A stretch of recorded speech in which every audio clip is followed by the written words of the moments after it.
দর্শক, আপনারা আছেন অসময় টিভির সাথে, আর আমি রিপোর্টার কাকা। আর আজকে আমরা নিব এমন একজনের ইন্টারভিউ যে নিজে একজন উদ্যোক্তা, বাংলাদেশের একজন সফল ব্যবসায়ী, যার এই সমাজে মান সম্মান বিন্দু পরিমাণেও নাই, যে নির্লজ্জ, বেহায়া, পশুর থেকেও নিকৃষ্ট। তার মানে দর্শক, আপনারা বুঝতেই পারতেছেন আমি একজন কাপড় ব্লগারের ইন্টারভিউ নিতে আসছি। তো চলেন দর্শক বৃন্দ, সেই বউ ব্যবসায়ীর বাড়ির ভিতরে ঢুকি। বাবা রে বাবা, ফেসবুকে নষ্টামি করে কত বড় বাড়ি বানাইছি। এই তোমরা কারা? আর এদিকে কই যাইতাছো? আঙ্কেল, আমরা ইন্টারভিউ নিতে যাইতাছি। বাসার মেন গেটে লেখা দেখছ নাই যে এই বাসায় কুত্তা আর ফেসবুকের হলুদ সাংবাদিক প্রবেশ নিষেধ? বাইরে হইন থেকে। বাংলাদেশের সব পোলাকে বিসি জোড়া দিলে অতগুলো বিসি হইব না যতগুলো ফেসবুকে হলুদ সাংবাদিক আছে। কোন একটা নিউজ পাইলেই হইছে কুত্তার মতো জিবলা বাই করে আয় পড়ে।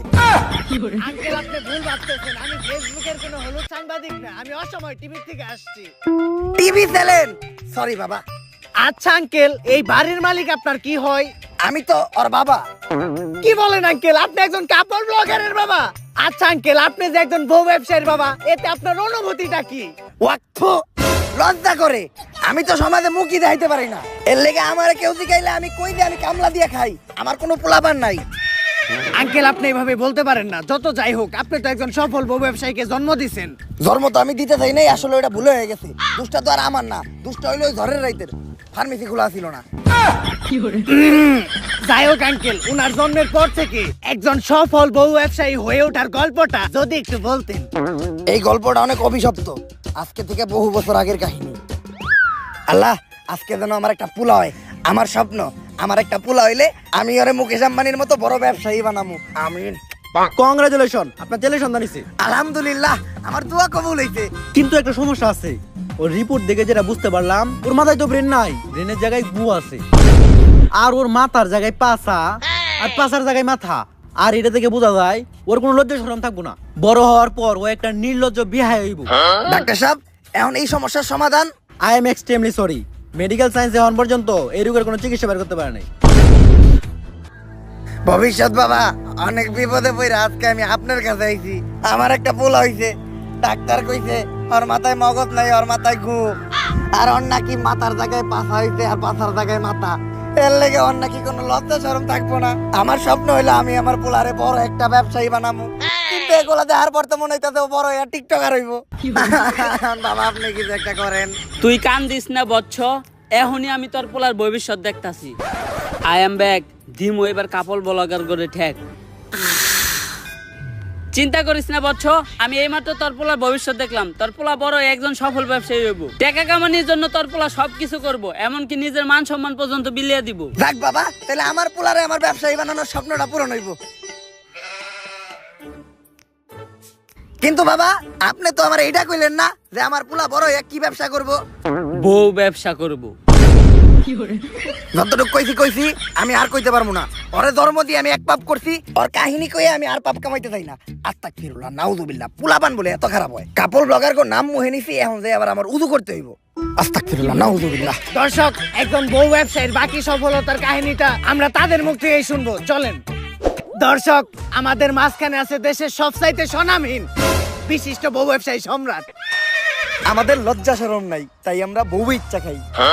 তো ভাই, আপনি কাকে ভাবিরে তো দেখতাছি না। আমরা একটু বাইরে গেছিলাম তো, আপনার ভাবি বোরকা পরা ছিল, তাই ওরে বোরকাটা খুইলে আসতে বলছি। কারণ বোরকা পরা অবস্থায় ইন্টারভিউ দিলে ইন্টারভিউতে ভিউ কম আসবো।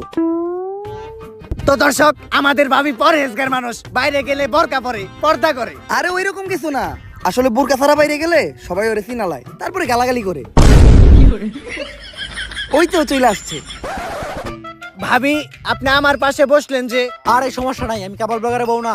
ভিডিওর বিয়ের জন্য আমি যাত্রার সাথে বসতে পারি, যাইতে তাই করতে পারি।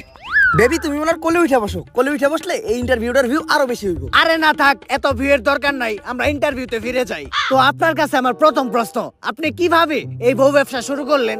দেন, এই বউ ব্যবসার যাত্রাটা এতটা সহজ ছিল না। আমি ছোটকাল থেকে ছিলাম একটা অকর্মা, গাধা ব্যাককল।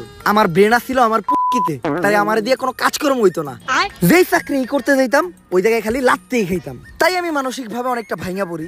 তারপরে একদিন আমি আমার প্রিয় শায়কের একটা ওয়াজ শুনলাম যে যদি তুমি কোনো মেয়েকে দেখে মানসিক শান্তি পাও, দ্যাটস ইনাফ ফর ইউ। তারপরেই আমি খুঁজে পেলাম আমার মানসিক শান্তি। আর ওরার আমার ভিতর একটা জিনিসের মিল আছে, কি জানেন? কি? আমরা দুইজনেই নির্লজ্জ বেহায়া। আর বিয়ের শুরুতে আমাদের আর্থিক অবস্থা তেমন একটা ভালো ছিল না, আর ব্যবসা করতে তো পুঁজি লাগে, আমার কাছে ব্যবসা করার মতো পুঁজিও ছিল না। তখনই আমার মাথায় আসে একটা বিজনেস প্ল্যান, যে ব্যবসা করতে কোনো পুঁজির প্রয়োজন হয় না, শুধু একটা বউ থাকলেই চলে। আর এমনি ব্যবসায় তো লস খাওয়ার সম্ভাবনা থাকে, কিন্তু এই ব্যবসায় লস খাওয়ার কোনো চান্সই নাই, খালি সফলতা আর সফলতা। সেইটাই হচ্ছে এই বউ ব্যবসা। আর তারপর থেকেই আমরা শুরু করি এই কাপড় ব্লগ, আর আজ আমি একজন সফল বউ ব্যবসায়ী। ভাই দর্শক জানতে চাই আপনার এই সফলতার পিছনে আপনার বইয়ের অবদান কতটুকু? আরে পুরো অবদানই তো আমার বউয়ের। এই কাপড় ব্লগে সফল হইতে গেলে শুধু আপনার একার নির্লজ্জ হইলেই হইব না, আপনার বউয়েরও হইতে হইব নির্লজ্জ। বউ যত বেশি নির্লজ্জ, কাপড় ব্লগে তত বেশি ভিউ। এই যেমন ধরেন, আমি যদি এখন ওরে কই যে জামাটা খুইলা লাও, ক্যামেরার সামনে জামা খুইলা লাইবে 1 সেকেন্ডও ভাববো না। আরে বেবি এখন খুইলো না, এটা তো আমাকে ক্যামেরা না, জামা খুলবা খেলে আমাকে ক্যামেরার সামনে, ভিউ বেশি হইব। আমাকে লজ্জা শরম নাই, তাই আমরা বউ ইচ্ছা খাই। তো ভাই আমরা শুনেছি কিছুদিন আগে ভুলবশত আপনাদের একটি লিঙ্ক ভাইরাল হয়েছিল, এই বিষয়ে যদি কিছু বলতেন। ভাই আজকে আপনার একটা গোপন কথা কই, লিঙ্কটা তো ভুলে ভাইরাল হয় নাই, ওই লিঙ্কটা আমরা দুইজন মিলে ইচ্ছা করে ভাইরাল করছি, তাই না বেবি? বেবি দুইজনে ভিডিওতে এত নষ্ট আমি করলাম, ভিডিওর ভিউ বাড়ানোর জন্য নির্লজ্জের সর্বনিম্ন স্তরে নেমে গেলাম, তারপরেও তো ভিডিওর ভিউ বাড়তাছে না। আমা করে কেউ চিনে না, আমগো কোনো টাকা ইনকাম হয় না, অভাবের সংসার, দিন আনি রাত খাই, এইভাবে আর কতদিন চলবো? বেবি একটা জিনিস খেয়াল করছো, ইদানিং কিন্তু লিঙ্ক ভাইরাল হয়, আর যাদের লিঙ্ক ভাইরাল হয় লিঙ্কের সাথে সাথে কিন্তু তারাও ভাইরাল হয়ে যায়। আর ভাইরাল মানে ফেসবুকে মিলিয়ন মিলিয়ন ভিউ, আর ভিউ মানে টাকা। তো কি বলো তুমি আমি মিলে যে মোবাইল দিয়ে একটা দুষ্ট ভিডিও রেকর্ড করছিলাম, ওটা ভাইরাল করে দেই? জান এই কথাটা তো অনেক আগে থেকে আমি তোমারে বলতে চাইতেছিলাম, কিন্তু বলি নাই, তুমি কি না কি মনে করো। আরে আমি কি মনে করব, কাপড় ব্লগ করি মানে আমি তোমার থেকে বেশি বেহায়া। ওইটা তো আমি জানি, কিন্তু ভিডিওটা ভাইরাল হয়ে যাওয়ার পর আমরা মানুষের কাছে কি জবাব দিব? আরে বলবো আমাদের মোবাইলটা হারিয়ে গেছিল, তারপর কেউ না কেউ ভাইরাল করে দিছে। ডান। বেবি আমাদের লিঙ্ক তো ভাইরাল হয়ে গেছে, আর লিঙ্ক ভাইরাল হওয়ার পর আমাদের ফেসবুকের প্রত্যেকটা ভিডিওতে মিলিয়ন মিলিয়ন ভিউ, আর আমাদের ফ্যান ফলোয়ারও কমেন্ট করতেছে। দেখি কি কমেন্ট করছে। আপনাদের এই ভিডিওটা ভালো লাগছে, এরপরের লিংকের জন্য অপেক্ষায় রইলাম। ওইদিকে দেখবো সবাই আমাদের খেলা, আর এইদিকে চলবো আমাদের পেজে লাইক আর ভিউ এর মেলা। এইটাই তাহলে আসল কাহিনী। হ্যাঁ, কিন্তু এই ক্লিপটা আবার ইন্টারভিউতে দিয়েন না, এডিটের সময় এই ক্লিপটা কাইটে দিয়েন। কিন্তু এটা তো লাইভ চলতেছে। আরে কি এর ওইটা লিংক, ওইটা তো একটা শিক্ষণীয় ভিডিও, ওইটার মাধ্যমে আমরা যুব সমাজকে শিখাইছি যে কিভাবে আপনারা লিংক ভাইরাল হওয়ার পরেও আমাদের মতো সুইসাইড না কইরা অসম্মানের সাথে এই সমাজে বেঁচে থাকতে পারবেন। আচ্ছা ভাই, এই লিঙ্ক ভাইরাল হওয়ার পর পাবলিক আপনাদেরকে কিভাবে নিয়েছে? আরে একেবারে পজিটিভলি নিছে। এই দেন আমাকে ভিডিওর কমেন্ট যাইতাছি, এই যে একজন কমেন্ট করছে, কুত্তার বাচ্চারা তোরা এখনো সবার সামনে মুখ দেখাস কেমনে? আরে এটা তো আমাকে হেটার, আপনি এর পরের কমেন্টটা পড়েন। ভাই আগের 2 মিনিট 91 সেকেন্ডের ভিডিওটা একটু ছোট হয়ে গেছে, এরপর 1 ঘন্টার একটা ভিডিও দেখতে চাই। এই আপনি পরবর্তী প্রশ্নে যান। তো মানুষ বলে কাপড় ব্লগারদের কন্টেন্ট নাকি সবচাইতে খ্যাট কন্টেন্ট, জঘন্য কন্টেন্ট, তো এই বিষয়ে আপনার মতামত কি? কে বলছে? আমাদের কাপড় ব্লগারদের কন্টেন্টই তো সবচেয়ে কোয়ালিটিফুল কন্টেন্ট। আমাদের কন্টেন্ট গুছানো, শিক্ষণীয়। যেমন ধরেন, দর্শক একটা কথা আপনারা শুনলে একদম অবাক হয়ে যাবেন, আমার বউয়ের আজকে হইছে পাতলা পায়খানা। ও সেই সকাল 6টায় ঢুকছে আর এখন পাতে দুপুর 1টা, এই পর্যন্ত ও খালি হাঁকতেই আছে হাঁকতেই আছে। এই দেখেন পুপুকের আওয়াজ হইতাছে টয়লেটের ভিতর থেকে, কি গন্ধ। আজকে আমি আমার বউরে দিব একটা সারপ্রাইজ। এই যে দেখেন একটা নাপা এক্সট্রা, এই নাপা এক্সট্রাটা আমি আমার বউরে খাওয়াই দিব, তারপর ওর পাতলা পায়খানা একদম ভালো হয়ে যাইব। বেবি তোমার কি হইছে? হইছে জান, কেমন? একদম পানির মতো। আচ্ছা তুমি এই নাপা এক্সট্রাটা খাও, সাথে সাথে তুমি ঠিক হয়ে যাইবা।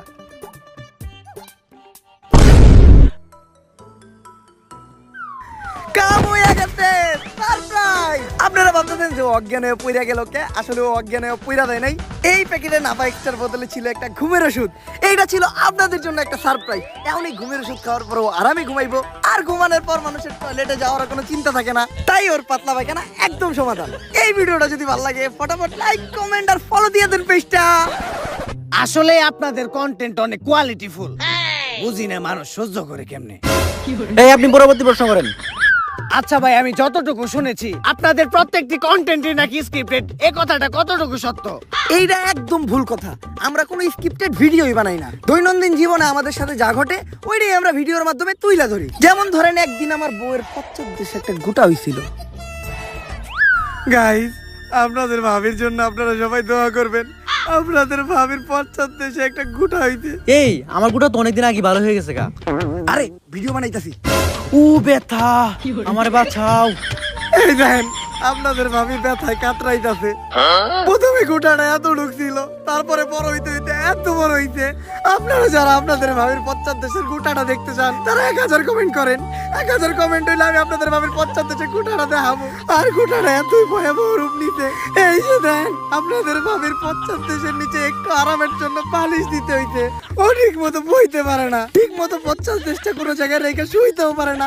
তাই এখন আমরা হাসপাতালে যাবো আপনাদের ভাবির মাথার সিটি স্ক্যান করাইতে। চলেন। ডাক্তার সাহেব, রিপোর্ট ঠিক আছে তো? আমার বউয়ের বড় কোনো সমস্যা হয়নি তো? আরে না, তেমন কিছু হয় না। দেখবেন ডাক্তার কি কইলো? ওই গুটাটা ভাইটা ওই জায়গায় ইনফেকশন ছড়াইতে, আর ওই ইনফেকশন থেকে আমার বউয়ের ক্যান্সার হইতে। এখন আমি কি নিয়ে বাঁচবো? আরে কি এর ক্যান্সার? ছোট্ট একটা গোটা হইছিল, মলম লাগিয়ে দিছি, সেরে গেছে গা।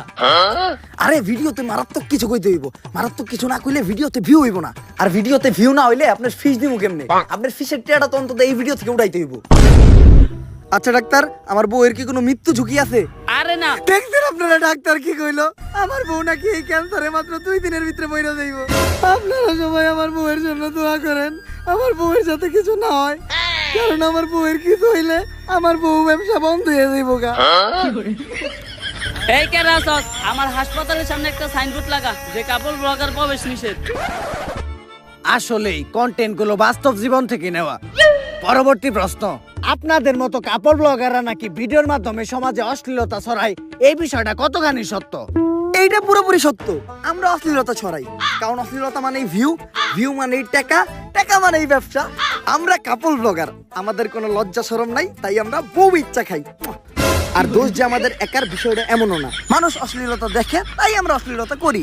এই যেমন ধরেন আপনি এই ইন্টারভিউর টাইটেল দিলেন, ভাই আর ভাবির ইন্টারভিউ নিলাম, তাইলে এই ইন্টারভিউতে তেমন একটা ভিউ হইব না। কিন্তু আপনি যদি এই ইন্টারভিউতে টাইটেল দেন যে ইন্টারভিউ নেওয়ার সময় ভাই ভাবিকে দিল, তাইলে মিলিয়ন মিলিয়ন ভিউ। দিল মানে কি দিল? ভাই ভাবিকে সাদিয়ে দিল। বুঝি না, মানুষ করে সহ্য করে কেমনে? পরবর্তী প্রশ্ন, মানুষ বলে আপনাদের মতো কাপড় ব্লগারদের নাকি পার্সোনাল লাইফ বলতে কিছু নাই, আপনারা সামান্য ভিডিওর ভিউয়ের জন্য নাকি ছবি দেখান, এই বিষয়টা কেমনে কি? এইটার সাথে আমি একদমই একমত হইতে পারলাম না। কারণ আমরা স্বামী স্ত্রীর পার্সোনাল লাইফ কখনো ভিডিওতে আনি না। যেমন আপনি যদি আমার কন্টেন্ট গুলা দেখেন, গাইস আপনারা জানতেন যে এতদিন আমি আরো প্রেম করতাম, বাট ফাইনালি আমরা কইরা ফেলতে হলো বিয়া। আর আজকে হবে আমাদের বাসর রাত। আর বাসর রাতের ভিডিও আমরা কাপল ব্লগাররা আপলোড দিতে পারি না, কারণ আপলোড দিলেই ফেসবুক ডিলিট করে দেয়। যার জন্য আমরা অডিও আপলোড দিয়ে দিমু, অডিওটা শুই নেই, আপনারা ভিডিওর মজা নিয়ে নিবেন। আর আপনারা হয়তো ভাবতেছেন যে আজকে বাসর রাত, তারপরেও কেন খাট সাজাইনি? খাট সাজাই লাভ কি? নষ্ট হইতে করে লামু। গতকালকের ভিডিওতে আপনারা দেখছেন যে আমার আর আপনাদের ভাবির ছিল হইলো বাসর রাত, আর আজকে আপনাদের ভাবি 1 মাসের প্রেগনেন্ট। আপনারা ভাবতেছেন যে এটা কেমনে হইলো? আমিও জানি না এটা কেমনে হইলো। আমিও বাসর রাইতে জানতে পারছি যে ও প্রেগনেন্ট। এখন কি করার? আমি যেহেতু বেহায়া হইছে, আমার বউ তো আমার মতো বেহায়া হইব। আর এখন আমি শিলারে নিয়ে মেডিকেলে যাবো আলট্রাসাউন্ড করাইতে। আর এই ভিডিওতে যদি 1000 কমেন্ট হয় তাহলে আমি আপনাদেরকে জানাবো এই বাচ্চার বাবা কেডা। গাইস, এখন আপনাদের ভাবি হলো 3 মাসের অন্তঃসত্ত্বা। আর আপনারা জানেন যখন মহিলারা প্রেগনেন্ট থাকে তখন তাদের পুষ্টিকর খাবার খাওয়াইতে হয়। তাই আমি ওর জন্য নিয়ে আসছি আপেল আর আঙ্গুর। কিন্তু আমি এটা ওরে খাওয়াবো না, কারণ এইটা খাওয়াইলে পেটে থাকা সন্তান পুষ্টি পাইবো। আর পুষ্টি পাইলে ওই সন্তানের মাথায় বুদ্ধি হইব। আর কোনো বুদ্ধিমান ব্যক্তি কখনো কাপড় ব্লক করে না। আর ওরে তো আমি বড় হওয়ার পর বউ সেই বানাবো, তাই এগুলো আমি খেয়ালাই। আর এখন আপনাদের ভাবির চলতেছে হইলো 8 মাস। আর এই টাইমে মহিলাদের বিশেষ খেয়াল রাখা দরকার। এই অবস্থায় ওয়াশরুমে যাওয়ার সময় তারা পা পিছলা পইরাও যাইতে পারে। আর পইরা যাওয়ার পর নবজাতকের ক্ষয়ক্ষতি হইব। তাই আপনাদের করণীয় কি? এই টাইম থেকে আপনার ওয়াইফরে আপনারা ওয়াশরুমে বন্দি রাখবেন। আর ওয়াশরুমে বন্দি রাখলে ওয়াশরুমে যাওয়ার চিন্তাও নাই, পইরা যাওয়ার চিন্তাও নাই। কিন্তু খাইবো আর ঘুমাইবো কই, এটা তো ভাইবা দেখি নাই। আরে কাপড় ব্লগার আমি, বুদ্ধিতে মাথায় একটু কমই থাকবো, এইটাতে মজা নেওয়ার কিছু নাই। আপনাদের জন্য একটা ইন্টারেস্টিং দুঃখের খবর আছে। আপনাদের ভাবি সিঁড়ি থেকে পড়ে যাওয়ার পর বাচ্চাটা সিঁড়ি থেকে ধাক্কা মেরে ফালাইও দিছি আমি। কারণ ভিডিওর ভিউ বেশি হইবে এই নিউজটা দিলে। কি কমেন্টে গালি দিবেন দেন, সমস্যা নাই, কারণ আমাকে তো কোনো লজ্জা শরমই নাই। আসলে আপনাদের কন্টেন্টে পার্সোনাল বিষয় বলতে কিছু নাই। পরবর্তী প্রশ্ন, এই যে কাপড় ব্লগাররা জঘন্য কন্টেন্ট বানায়, এরপরেও কি তাদের কোনো ভক্তবৃন্দ আছে? অবশ্যই আছে, আমাকে কাপড় ব্লগার কই তো সব অন্ধভক্ত। অন্ধ না হইলে তো আর কাপড় ব্লগার কো ভক্ত আর কথা না। এই দেখেন, কথা কইতে না কইতেই আমার এক অন্ধভক্ত ফোন দিয়া লাইছে। কলটা রিসিভ করে স্পিকারে দেন ভাই, লাইভে আমরাও তারে কয়েকটা প্রশ্ন করি। ভাই আপনি এখন কোথা থেকে বলতেছেন? আমি তো টয়লেট থেকে বলতাছি। এইটা কি এর আওয়াজ হইতাছে ভাই? ভাই কথা কইেন না, কাপল ব্লগার কো কন্টেন্ট করতেছে। পড়ে গেছে। আচ্ছা ভাই, আপনি কি প্রতিদিনই কাপড় ব্লগ দেখেন? প্রতিদিনই দেখি, তা সকাল রাত্রে 2 বেলা। খালি সকাল আর রাত্রে কে? কারণ সকাল আর রাত্রে আমি টয়লেটে যাই, আর টয়লেটে যাই আমি কাপল ব্লগ দেখি। কারণ কাপল ব্লগ না দেখলে আমার আগা ক্লিয়ার হয় না। এই যে এখনো আমি টয়লেটে কাপল ব্লগ দেখতেছিলাম, আমার হাঁটতেছিলাম। আচ্ছা ভাই, আপনি কি কাপড় ব্লগ দেখে শুধু কি আগায় ক্লিয়ার করেন নাকি অন্য কিছু করেন? এইটা ভাই ভালো প্রশ্ন করছেন।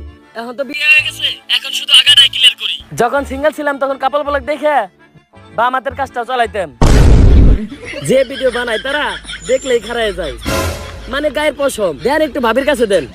এই নাও। হ্যালো ভাবি বিগ ফ্যান। কিন্তু ভাবি ইদানিং কি ভিডিও বানাইতেছেন দেখে তো আগের মতো ফিল পাই না। আরে আমরা তো চাই সব দেখাইতে, কিন্তু ফেসবুক তো ভিডিও রিমুভ করে দেয়।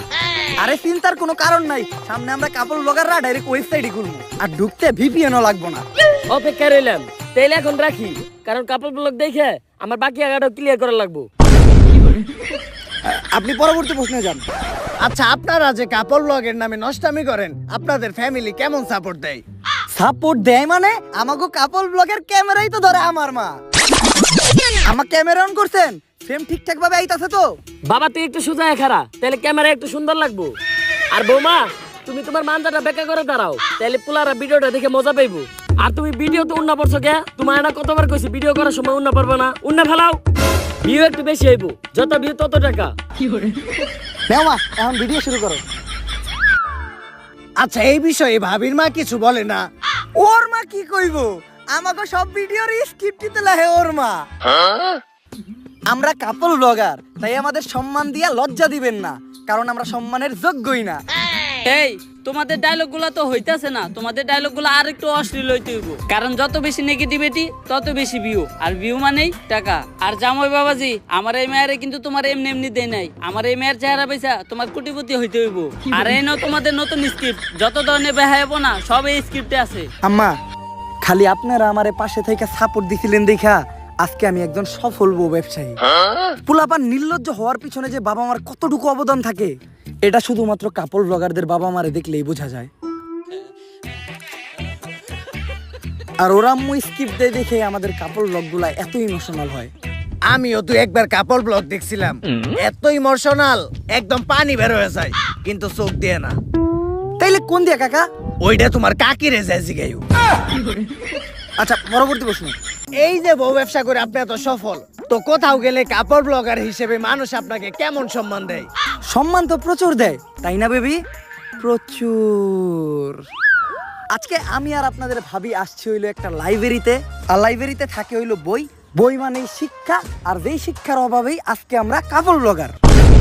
আর এই লাইব্রেরিটা আমি আর আপনার ভাবি কিনা নিমু, কারণ একটাই, আপনাদের সবার মাঝখানে শিক্ষা ছড়াই দেওয়া, যাতে ভবিষ্যতে আপনারা শিক্ষিত হইয়া শিক্ষারে কাজে লাগায় কোনো চাকরি বাকরি করে খাইতে পারেন, আমার মতো যাতে বউ ইচ্ছা না খাইতে হয়। আর এই লাইব্রেরিটা অনেকদিন ধরে বন্ধ ছিল, যার কারণে এই লাইব্রেরিটা হয়ে আছে অনেক নোংরা এবং আবর্জনা যুক্ত, একদম আমাদের কাপল ব্লগারদের ব্রেইনের মতো। তাই চলো যান আমরা আগে লাইব্রেরিটা পরিষ্কার করি। তার আগে আসেন লাইব্রেরির মালিকের সাথে একবার কথা বলি। তো ভাই, এই লাইব্রেরিটা আপনি কত টাকায় বেচবেন? আমি তো কোনো কাপল ব্লগারের কথা আমার লাইব্রেরি বেচুম না। কেন ভাই, বোর্ডে লেখা বরস নাই? কুত্তা হলেও চলবে, কিন্তু কাপল ব্লগার প্রবেশ নিষেধ। একবার খালি আমার লাইব্রেরিতে একটা কাপল ব্লগার ঢুকছিল, তারপর থেকে আমি আমার লাইব্রেরি বন্ধ করে দিছি। আর তোরা ভাবছো তোর কাছে আমি লাইব্রেরি বেচমু? নির্লজ্জ বেহায়, বাইরে আনতে। আসলে সমাজে কাপড় ব্লগারদের প্রচুর সম্মান, সম্মানের ঠেলায় কোথাও যাইতেই পারে না, খালি গুতা খায়। পরবর্তী প্রশ্ন। মানুষ বলে কাপড় ব্লগারদের ভিউ কমে গেলে তারা নাকি ডিভোর্স বা আলাদা হওয়ার নতুন নতুন নাটক সাজায়, এই বিষয়টা কতটুকু সত্য? এইটা একটা ঠাড়া বড় মিথ্যা কথা। যারা এই ধরনের নাটক শুধু ভিউয়ের জন্য করে তাদের মতো জঘন্য মানুষ এই দুনিয়াতে নাই। আমরা তো কোনোদিন ভিউয়ের জন্য এই ধরনের নাটক করলাম না, তাই না বেবি? বেবি, আমাদের এসব ফালতু কন্টেন্ট পাবলিক এখন আর খায় না, ভিউ কমে গেছে, সাথে ইনকামও। ভিউ বাড়াইতে চাইলে এখন নতুন কোনো নাটক করতে হইব। সব নাটকই তো আমরা কইরা লাইছি। এই ফেসবুকে তো ইদানিং ছাড়াছাড়ি নাটক খুব চলতেছে, এটা গুলো কি মনে হয়? মারাত্মক আইডিয়া দিছে তো।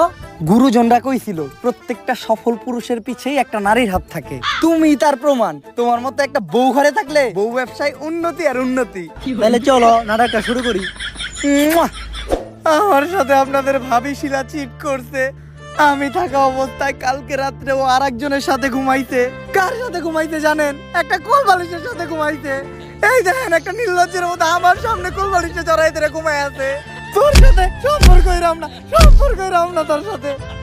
গাইস, একটু আগে আপনারা ভিডিওতে তো দেখলেন সম্রাট আমার মায়ের একবারে বস খেলাইছে, আর দেখেন আমার কি অবস্থা করছে। আর আমিও টয়লেটে দাঁড়িয়ে লাইভ করতেছি, কারণ সম্রাট আমার থেকে ফেসবুক পেজ সব কিছু নিয়ে গেছে। আপনারা এর একটা বিচার করুন। বেবি, তোমার লাইভ করা শেষ হয়েছে? আমাকে এই নাটকের পর তো আমরা পুরা ট্রেন্ডিং এ পড়ছি। কিন্তু মানুষ তো গালিও দিতেছে। গালি দেখ, ভিউ তো হইতাছে, ভিউ থেকে টাকাও তো হইতাছে। এই ট্রেন্ড থেকে যখন আবার আমরা নাইমা যাবো, তখন আবার আমরা মিল হয়ে যাবো, ওইটার ভিডিও করবো, তখন আবারও আমরা আলোচনায় এসে করবো। টেকাই টেকা। আর আরেকটা বিষয় খেলে আপনারই কই, আমরা ডিভোর্সের নাটক করবো কেমনে? আমরা তো বিয়ে করি নাই। লাইভ চলতাছে। কিছু কই নাই আমরা। এই পরবর্তী প্রশ্ন। এইটাই শেষ প্রশ্ন, আর এই প্রশ্নটা শুধু আমার না, পুরো বাংলাদেশে। এই যে কাপড় ব্লগ করে আপনারা এত গালাগালি খান, সমাজের মানুষের কাছে এত অপমানিত হন, অসম্মানিত হন, তারপরেও কি আপনারা সুখী? অবশ্যই সুখী। আমার তো মনে হয় এই দুনিয়াতে আমাদের মতো সুখী অন্য কেউ নাই। দর্শক, এদের দেখলেই বোঝা যায় এই দুনিয়াতে তারাই সবচাইতে বেশি সুখী, যাদের কোনো লজ্জা শরম নাই, নির্লজ্জ। আজকের ইন্টারভিউটা এই পর্যন্তই। সবাই দোয়া করবেন ভাই আর ভাবির জন্য, যাতে তাদের বউ ব্যবসায় আরো উন্নতি ঘটে। দেখা হবে পরবর্তী কোন ইন্টারভিউতে। অসময় টিভি থেকে আমি রিপোর্টার কাকা। ভাই, লাস্ট একটা কথা, আমরা কাপল ব্লগার, আমাকে লজ্জা শরম নাই, তাই আমরা বউ ইচ্ছা খাই। ক্যামেরা ট্যামেরা ঠিক মতো গুছাইছ তো? হ কাকা। লেরের ইন্টারভিউ নিলাম, কাপড় ব্লগার গো ফালতু পেঁচাল হই না, কান ভেড়ে রক্ত বের হইতাছে। এখন যে কানের ডাক্তার দেখাইতে হইব। কাকা, একটা সুসংবাদও আছে, আপনার প্রমোশন হইছে। যাই, এখন অন্তত কানের চিকিৎসার খরচটা উঠবো। আর কাকা, আমাকে অসময় টিভি আপনার ইন্টারভিউ খুবই খুশি, তাই তারা নেক্সট ইন্টারভিউর জন্য আপনারে বাংলাদেশের একজন বিখ্যাত টয়লেট ব্লগারের কাছে পাঠাইবো। লেরের রিপোর্টারের চাকরি করুম না। কেন কাকা? ওইটা তোর কাকিরে যায় জিজ্ঞেস। भोसड़ी के बेटे बेटे बेटे मौज कर दी, मौज कर दी वाह बेटे वाह। সো গাইস, ভিডিওটা কেমন ছিল? যদি এই ভিডিওটা আপনাদের কাছে ভালো লেগে থাকে তাহলে ফটাফট এই ভিডিওতে একটা লাইক, কমেন্ট, শেয়ার আর এই চ্যানেলটাতে একটা সাবস্ক্রাইব করে দেন। আর এই ভিডিওটার কোন পার্টটা আপনাদের কাছে সবচেয়ে বেস্ট লাগছে ওইটাও কমেন্ট করে জানান। আর এই ভিডিওতে কিন্তু আপনাদের জন্য দুইটা চ্যালেঞ্জ আছে। চ্যালেঞ্জ নাম্বার 1 হলো, এই ভিডিওতে যদি 24 ঘন্টার ভিতর আপনারা 1 লাখ কমেন্ট করে দিতে পারেন তাইলে কিন্তু আমি এই ভিডিওর পার্ট 2 দিমু। আর যদি এই ভিডিওতে 24 ঘন্টার ভিতর 2 লাখ কমেন্ট করে দিতে পারেন তাইলে আমি একটা ইন্টারভিউ নিমু একটা টয়লেট ব্লগারের। এখন চয়েস আপনাদের কাছে, আপনারা কোন ভিডিওটা চান। আমি জানি 2 লাখ কমেন্ট অনেক বেশি কমেন্ট, এটা একদম অসম্ভব। তারপর আপনারা যদি ইন্টারভিউ অফার টয়লেট ব্লগার চান তাইলে 2 লাখ কমেন্ট করেন। যদি 2 লাখ কমেন্ট হয়ে যায় তাহলে আবারও ধামাকা হবে। সো আজকে আর কথা বলবো না, চ্যালেঞ্জ দিয়ে গেলাম, চ্যালেঞ্জটা কমপ্লিট করেন। দেখা হবে নেক্সট ভিডিওতে। আল্লাহ হাফেজ।